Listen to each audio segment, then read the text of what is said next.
پابند، باقی ہم قانون کس ہیں پابند ہیں، کیونکہ یہ دنیا جو ہے یہ اگر ہر کسی کے لیے قانون کی خلاف ورزی ہو اور قدرت کا نظارہ ہو تو پھر قانون کس طرح ہوگا؟ ہر کوئی کہے گا کہ یہ مجھ پر اللہ نے قدرت ظاہر کیا ہے، ہر لڑکی کہے گی کہ یہ قدرتی طور پر اللہ نے مجھے بیٹا دیا ہے، زنا کرے گی پھر کہے گی کہ اللہ نے مجھے قدرت کے طور پر اس طرح مریم کو دیا تھا اس طرح مجھے۔ تو یہ ہم ایک قانون کے پابند ہیں، یہ سبب اور مسبب کا اللہ رب العزت نے ایک رشتہ بنایا ہے، لیکن ہم کتابوں میں پڑھتے ہیں کہ مسبب کا ترتب سبب پر یہ تولیدی ہے یا وجوبی ہے اور یا عادی ہے۔ تو اہل سنت والجماعت کہتے ہیں کہ عادی ہے، عادت اللہ اس طرح جاری ہے، نہ تولیدی ہے اور نہ کیا ہے وجوبی ہے، نہ اللہ پر واجب ہے اور نہ یہ مسبب سبب سے نکلا ہے۔ یہ نہیں ہے کہ اس میں خواہ چیز ہے، اگر اللہ نکالے تو کچھ نہیں۔ اور رومی نے تو اس بات کو سمجھایا ہے، السبب سازی سمن حیرانیم والسبب سوزی سوچوں سو فستائیم، السبب سازی سمن حیرانیم، اے اللہ حیران ہوں کہ ایسی چیز کو کسی چیز کا سبب بناتے ہو کہ بندہ حیران رہ جاتا ہے کہ بھائی جو ہے یوسف کو کنویں میں ڈالتے ہیں اور تم تخت پر بٹھاتے ہو، عجیب بات ہے۔ یعنی کنویں کو گرانا تم نے سبب بنایا کس چیز کا؟ بادشاہت کا۔ تو حیران ہوں کس طرح سبب بناتے ہو، یعنی عزت کی صورت میں ذلت لاتے ہو اور ذلت کی صورت میں عزت لاتے ہو، صحت کی صورت میں بیماری لاتے ہو اور بیماری کی صورت میں صحت لاتے، یہ اللہ کا کام ہے۔ وہ سبب سوزی سو کسائیم، اگر ہم اپنے آپ کو مروائے اسباب بنائے تو اس پر کبھی کبھار اثر ہی مرتب نہیں ہوتا، تو دل چاہتا ہے کہ سوفسطائی بن جاؤ کہ بس اس حقائق کو اشیاء سے کیا کرو، انکار کرو۔ یہ کیا ہے، ہم اسباب بناتے نتیجہ کچھ نہیں نکلتا۔ تو میں سوفسطائی ہونے کا ارادہ کرتا ہوں۔ اسباب میں طاقت رکھنے والا کون ہے؟ اللہ ہے۔ کسی سبب میں کوئی کمال اپنا ذاتی نہیں ہے، کوئی ذاتی نہیں ہے۔ تو یہ الحمدللہ ساری کمالات کائنات میں جس چیز میں جو کمال ہے وہ اللہ ہی کے لیے ہے، اللہ ہی کے لیے ہے، یعنی اس کو دینے والا کون؟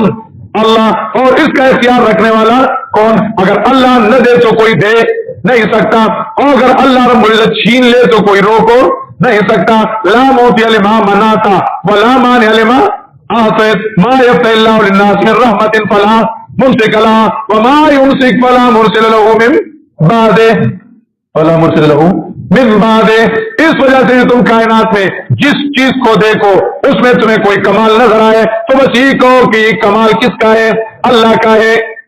ہر جا کی سجدہ میں کنت باستان میں رسد، شیخ ابراہیم اللہ نے فرمایا حمد رابط نسبت استدرست، حمد رابط نسبت استدرست بہر در کے رب تو بردر توست۔ حمد اللہ رب العزت کو اس کا مطلق نسبت ٹھیک ہے بس کہ ہر کمال اللہ کے لیے ہے۔ شاہ اللہ رحمہ اللہ تعالیٰ نے فرمایا کہ اللہ کو پہچاننے کا طریقہ یہ ہے کہ تم دنیا میں دیکھو جس کمال سے تم مطمئن ہو جاؤ وہ کمال کس کا ہوگا؟ اللہ کا ہوگا، لیکن لیس کمثلہ شیء لگانا ہے، ساتھ کیا لگانا ہے؟ لیس کمثلہ شیء لگانا ہے۔ یعنی آپ نے انسان کو دیکھا ہے کہ کتنا پیارا ہے، کتنا محبت کرنے والا ہے، کتنا مہربان ہے، بس دیکھو نا کہ اللہ محبت کرنے والا ہے، لیکن اس طرح نہیں، اس سے بڑھ کر آپ انسان سے مطمئن ہو کہ دیکھنے والا ہے، ادھر دیکھتا ہے، دیکھو کہ دیکھنے والا کون ہے؟ اللہ ہے، لیکن اس طرح نہیں، اس کا کیا دیکھنا ہے؟ یہ تو آج کل نہیں ہوگا۔ الحمدللہ ساری کمالات کس میں ہیں؟ الحمدللہ بتائی تو نظروں میں کچھ اسی طرح ہے، جدھر دیکھتا ہوں تو ہی، جدھر دیکھتا ہی تو، در جہاں غیری تو نے، در جہاں غیری تو نے، یا ہوئی تو یا توئی یا ہوئی تو یا بوئی تو، اس جہان میں آپ کے علاوہ کوئی نہیں، بس اگر ہے تو یہ آپ کا مظہر ہے، آپ کے صفات کا مظہر ہے، آپ کو دکھانے والی چیزیں ہیں، اس سے ہم آپ کو سمجھتے ہیں الحمد۔ آپ سوال کریں گے، کرتے ہیں، کرو کہ ساتھ میں کیا خوبی ہے، اور انسان میں تو بعض ایسی چیزیں ہیں، بغض کرتا ہے، حسد کرتا ہے، جب سو جاتا ہے تو بے خبر ہوتا ہے، جاہل ہوتا ہے، یہ کیا چیزیں ہیں؟ تو یہ بھی اللہ کا مظہر ہے، شام بھی اللہ کا مظہر ہے، شیطان بھی ایمان بھی اللہ کا مظہر ہے۔ یہ مسئلہ تو بڑا ہے لیکن میں آسانی سے کہتا ہوں، ہاں اس سے بھی اللہ سمجھ آتا ہے، وہ کس طرح؟ اللہ ایسا نہیں ہے، کچھ کمزوریاں بھی ہیں مخلوق میں نا، تو دو چیزیں سمجھنی چاہیے، ایک حمد اور ایک تسبیح۔ تو کچھ چیزیں اللہ کی حمد ہمیں سمجھاتا ہے اور کچھ چیزیں تسبیح سمجھاتا ہے۔ کچھ چیزیں کیا سمجھاتا ہے؟ تسبیح سمجھاتا ہے۔ اللہ ایسا نہیں ہے نا، اللہ عاجز نہیں ہے، اللہ کمزور نہیں ہے، اللہ پہ کمزوری نہیں آتی، اللہ پہ نیند نہیں آتی، اللہ تکتا نہیں ہے، اللہ حسد نہیں کرتا، اللہ بغض نہیں کرتا، ایک کام اللہ نہیں کرتا نا، یہ تسبیح ہو گئی لا الہ الا اللہ۔ تو ایک جملہ لا الہ ہے، ایک الا اللہ، لا الہ تسبیح ہے، الا اللہ حمد۔ تو یہ سمجھانا ہے سارے چیزیں اللہ تعالیٰ کی سمجھانے کے لیے کہ ہم اللہ کو سمجھے۔ سنریہم آیاتنا فی الآفاق۔ تو للہ خالقیت ایک دلیل ہو گئی کہ ساری کی ساری صفات الوہیت اللہ ہی کے لیے، اور اس ساری چیزوں سے اللہ سمجھ سکتا ہے، بندہ اللہ سمجھ سکتا ہے۔ تلاسی بابا علیہ رحمت نے فرمائے خدا ظاہر بار زوا سوانے، خدا ظاہر بار زوا سوانے بالی شاہ بے مثل شانے، خدا ظاہر بار زوا سوانے، اللہ تعالیٰ آسمان اور زمین میں بالکل ظاہر ہے، بالکل کیا ہے؟ ظاہر ہے، بالی شاہ و بے مثل شانے، لیکن ساتھ ہی لگانا کہ لے سکا مثلی شیئن، یعنی اللہ مخلوق جیسا نہیں ہے۔ تو یہ الحمدللہ قرآن میں اس وجہ سے پہلا اس وجہ سے پہلی دلیل خالقیت ہو گئی۔ دوسری دلیل ایسا نہیں ہے کہ پیدا کیا تو چھوڑا، اب اس کے ساتھ محبت والی تعلق پیدا کرنا ہے۔ رب العالمین، رب العالمین، رب تربیت، پالنے والا، کیا پالنے والا؟ تو پالنے والا صرف یہ نہیں کہ چائے دی ہے کہ تم چائے پیو، اور صرف روٹی دینے والا، اور صرف بارش برسانے والا۔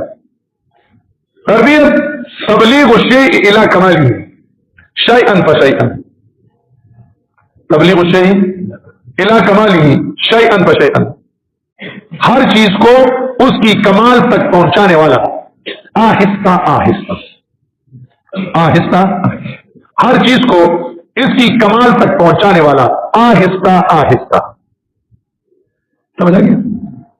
ہر چیز کا اپنا کمال ہوتا ہے۔ اس کائنات میں اللہ رب العزت نے بہت چیزیں پیدا کیے ہیں۔ اب آپ کا منطق آ گیا، اجناس مختلفہ، انواع مختلفہ، ٹھیک ہے نا؟ اجناس مختلفہ، انواع مختلفہ، تو ہر جنس اور ہر نوع کا اپنا کمال ہے۔ ما فوق کو تم جنس کہتے ہو اور ما تحت کو نوع کہتے ہو، ہر جنس نوع اضافی ہوتا ہے، تو ہر میں اپنا کمال ہے، ٹھیک ہے؟ جسم یہ ایک جنس ہے نا، اس کا ایک اپنا کیا ہے؟ کمال ہے۔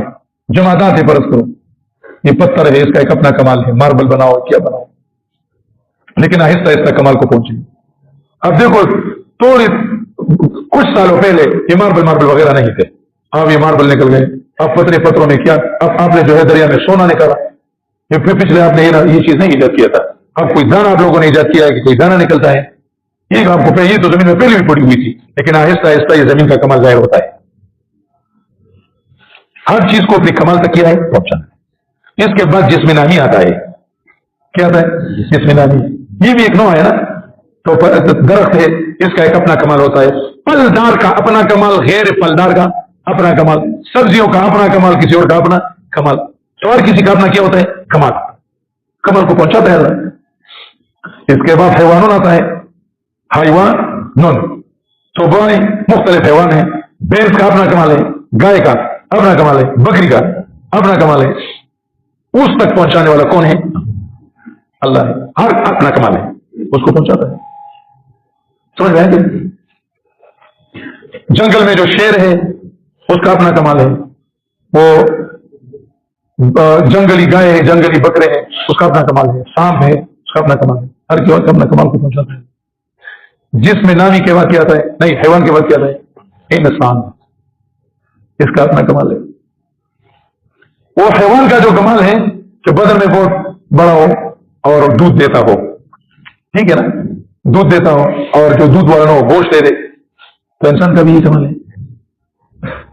جس میں نامی طرف کا ایک کمال تھا، تو صرف وہی کمال حیوان کا تھا، حیوان کا زیادہ تھا نا، تو اب حیوان کے نیچے کیا آ گیا؟ انسان آ گیا، تو اس کا بھی کیا ہے؟ کمال ہے، تو اس کا اس سے کیا ہوگا؟ زیادہ ہو گیا۔ اگر دونوں کو ایک کر دیا تو انسان کو کیا بنایا تم نے؟ حیوان بنایا. کیا بنایا تم نے؟ حیوان بنایا. انسان کا کیا ہوگا؟ کمال ہوگا. اسی کمال کو پہنچانے والا کون؟ اللہ ہے.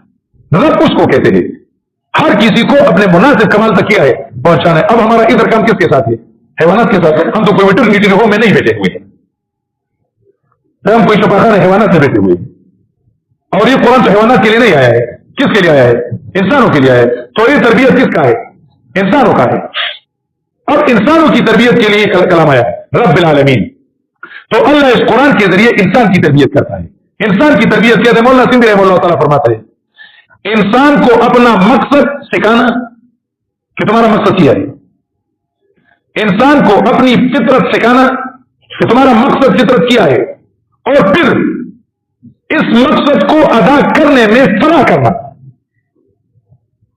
اس مقصد کو پورا کرنے میں اپنے آپ کو فنا کرنا کہ بس میں اپنے مقصد میں گم ہو جاؤں اور فنا ہو جاؤں. یہ انسان کی تربیت ہے اور کمال تک پہنچنا ہے. انسان کمال تک تب پہنچے گا کہ انسان اپنی مقصد کو سمجھے, اپنے آپ کو سمجھے کہ میں کون ہوں, میری فطرت کیا ہے, میری فطرت کیا ہے. اپنے آپ کو سمجھے میری فطرت کیا ہے, میں کس لیے ادھر آیا ہوں, اور پھر اس کے بعد اپنے مقصد میں فنا ہو جائے. مطلب اپنی استعدادات اور اپنی قوتیں اس مقصد کے حاصل کرنے کے لیے فنا کرے. انفاق فی سبیل اللہ پتہ ہے نا, فنا کرے. یہ انسان کا کمال ہے.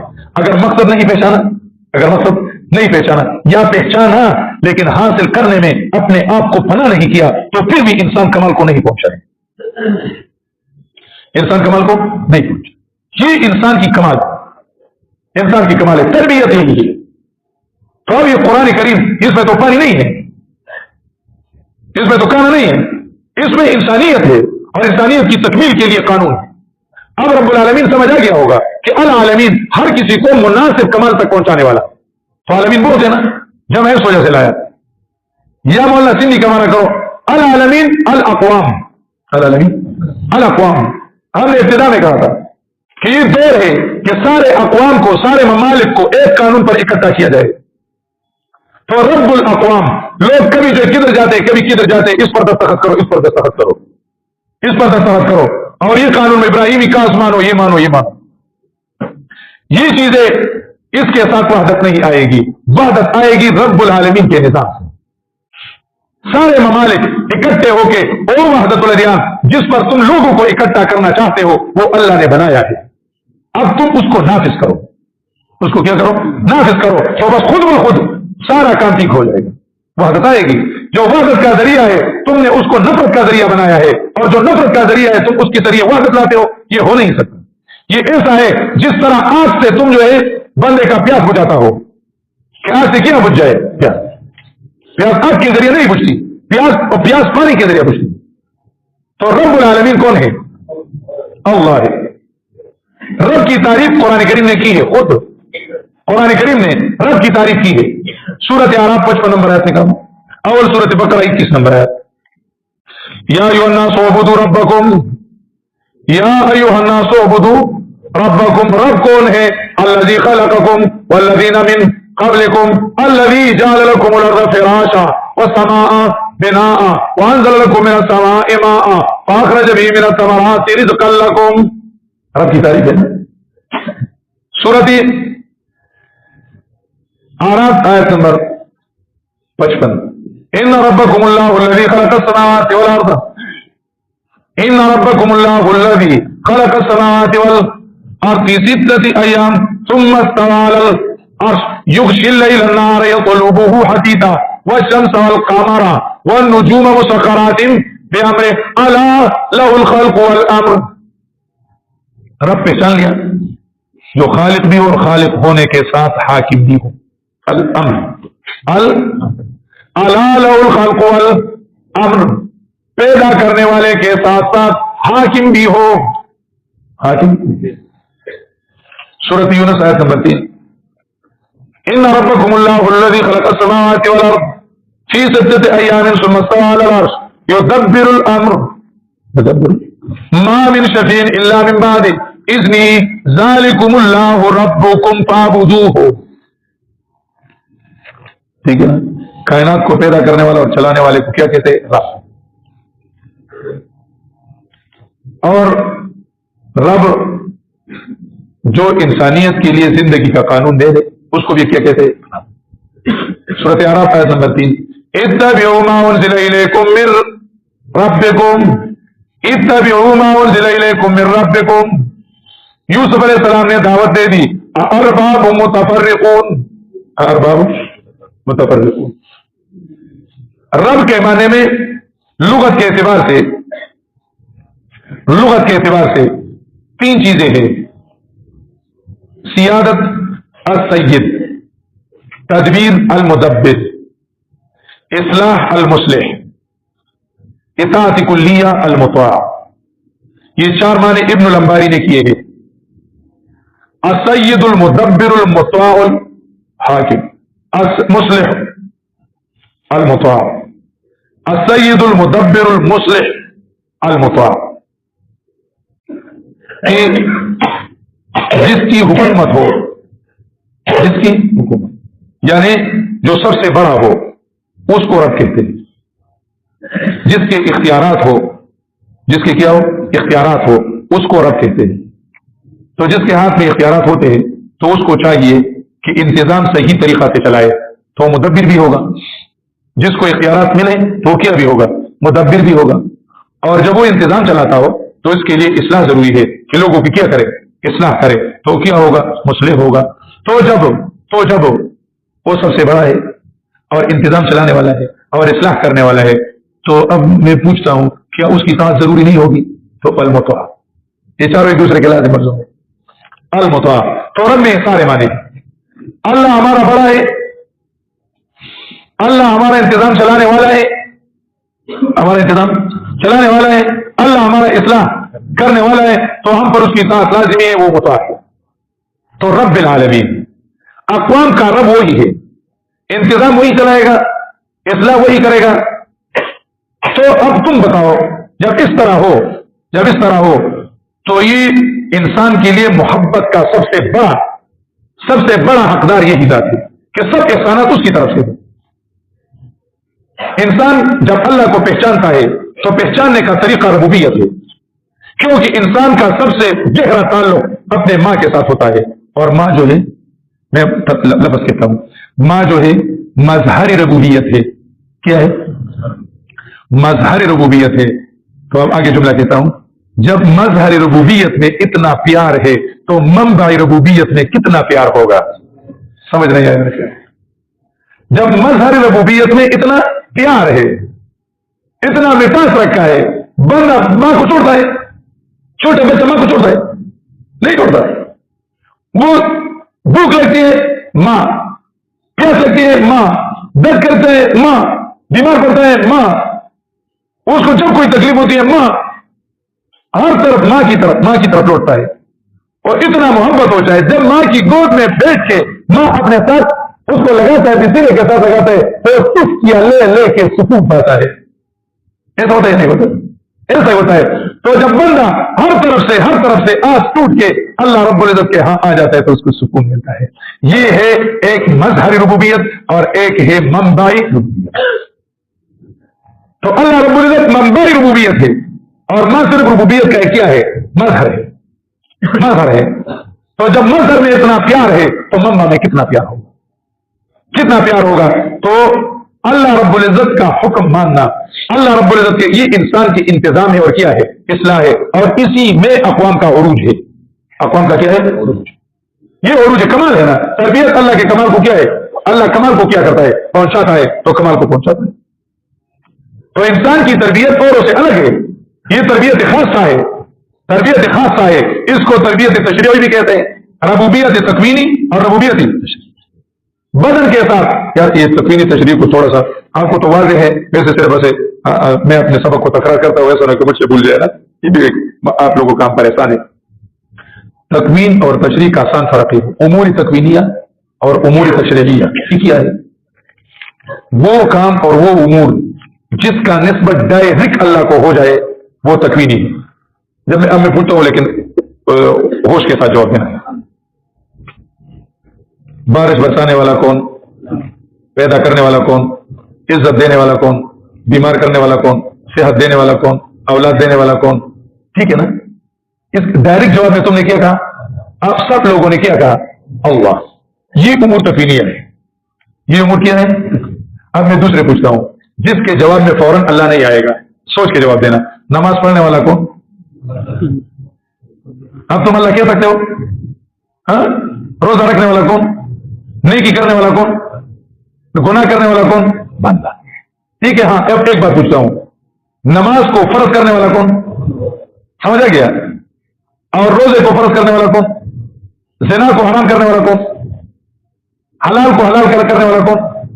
یہ ربوبیت تشریعی ہے کہ مقرر کرنے والا اللہ ہوتا ہے لیکن کرنے والا اللہ نہیں ہوتا، کرنے والا بندہ ہوتا ہے. اس کو امور تشریعیہ کہتے ہیں. تو ربوبیت تکوینیہ کس کا حق ہے؟ اللہ کا. اور ربوبیت تشریعیہ بھی کس کا حق ہے؟ اللہ کا. یعنی جو کام انسان کے بس میں ہے اور اپنے اختیار میں کرتا ہے اس کو مقرر کرنے والا، حلال اور حرام کرنے والا کون ہے؟ اللہ ہے. کسی اور کو رب نہیں بنانا ہے، کسی اور کو رب نہیں بنانا ہے. سورۃ اعراف، سورۃ آل عمران آیت نمبر 64. آل عمران آیت نمبر 64. آل عمران آیت نمبر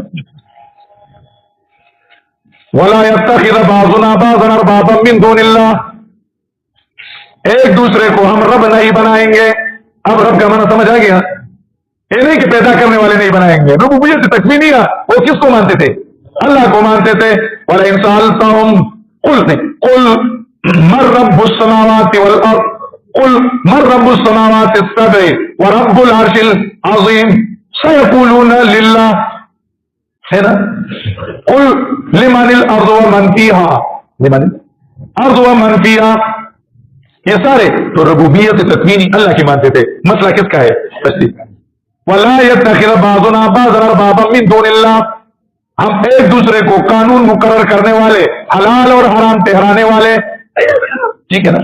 ایک ہے حلال اور حرام ٹھہرانا، ایک ہے اس کا بیان کرنا، ایک ہے اس کا ظاہر کرنا، اور ایک ہے اس پر عمل کرنا.